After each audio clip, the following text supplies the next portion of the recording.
It's that time in the show where the duo becomes a trio. That's right. Joining us from Grand Rapids, Michigan, he is the WWE World Heavyweight Champion and a swell fellow as well. My man, Big E. What's going on, partner?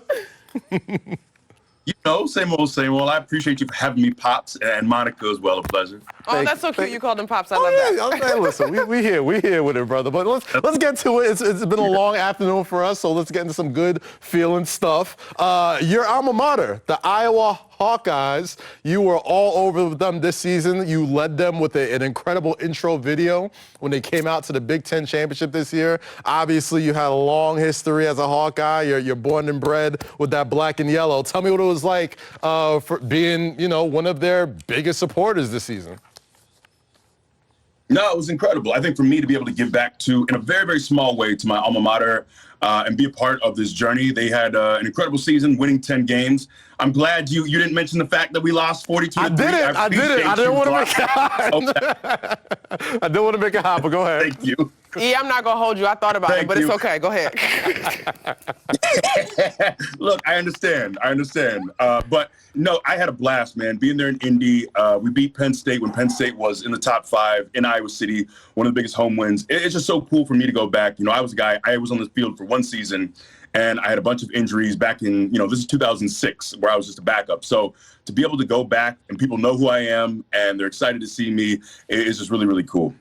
That's awesome. All right, we're gonna switch gears a little bit. Mick Foley, I understand, recently had some very, very nice words to say about you, E. To get that from a WWE legend, what does that mean to you? It's huge. Yeah. Mick is a guy who, like you said, that's the best way to put it. He's a legend. And it's always incredible to hear from people who are your peers or people who came before you and say nice things about about your work.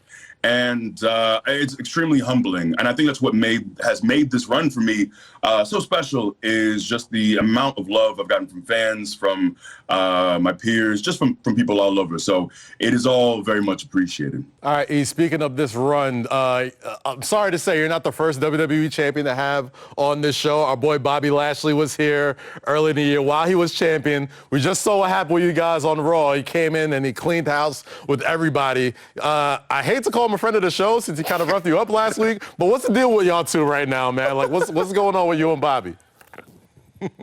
I don't know. I thought I was done with this man.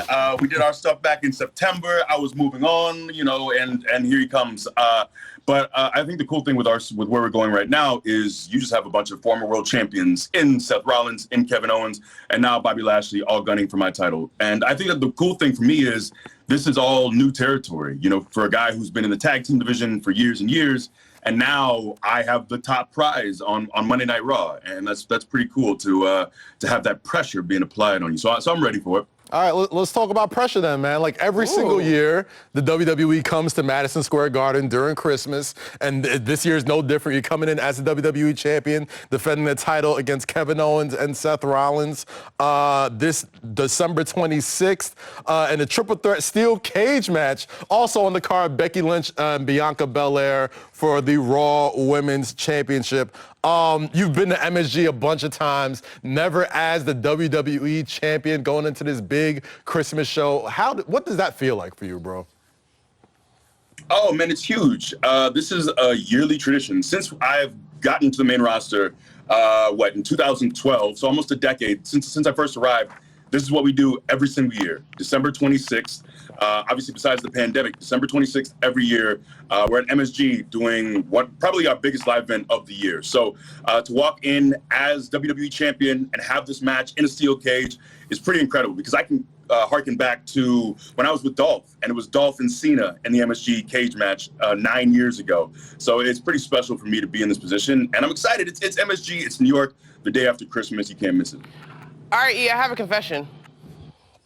Okay, hit me. Kaz and I don't always see eye to eye on your art and your craft. Wait, this is okay. Go. And I'm not gonna lie, as we were preparing for this show, and they were like, "Oh, it's gonna be at the Garden," I was like, I'm gonna go. Yes, yes. However, E, the confession is, I will be at home with my family and not in New York on that particular date.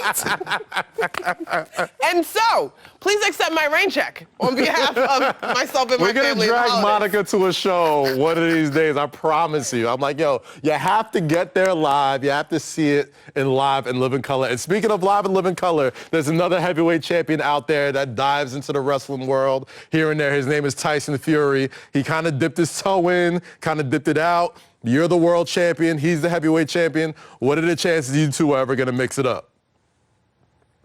I think they're fairly high. I think he's, as far as when you talk about athlete crossovers into WWE, I would put him very near the top of the list as far as someone who gets it, as far as being just a consummate entertainer. You see him go 10 to 12 rounds, get this great win, and then serenade his wife.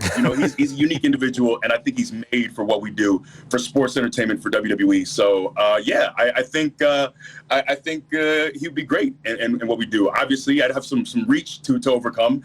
He's 6'9". I'm 5'11". So he's a big guy, very big guy. For sure. That's a big dude. Okay, so that actually begs a question because you've talked so glowingly about Mick Foley, what he had to say about you, your opportunities. You gotta help me understand how we got here. Mm-hmm. How did Big E come to be all that he is in WWE? Like, were you in 6th grade, y'all friends, talking about something, I'm gonna be in the WWE? Like, tell me how this happened because I need to know.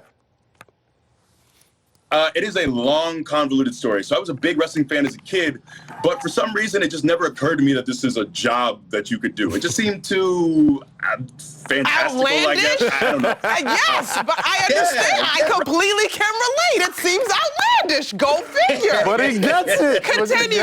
Please Go continue. ahead. Go ahead. Please continue. Yes. Well, my parents always pushed education. It was about education. And for me, I thought the vehicle was football. So I played football at Iowa. I had a bunch of injuries. In 2.5 years, I tore both my ACLs, broke my right patella, tore my left pec. And then something said, hey, maybe this college football thing isn't for you. So I finished up and got my degree. But I just got lucky. I was 23 in grad school, and I just happened to know someone who knew someone at WWE, and just kind of threw my name out there and said, hey, is this something you might want to do? And 12.5 years later, I'm still doing it. So, it's happenstance, but I feel like this is where I'm supposed to be.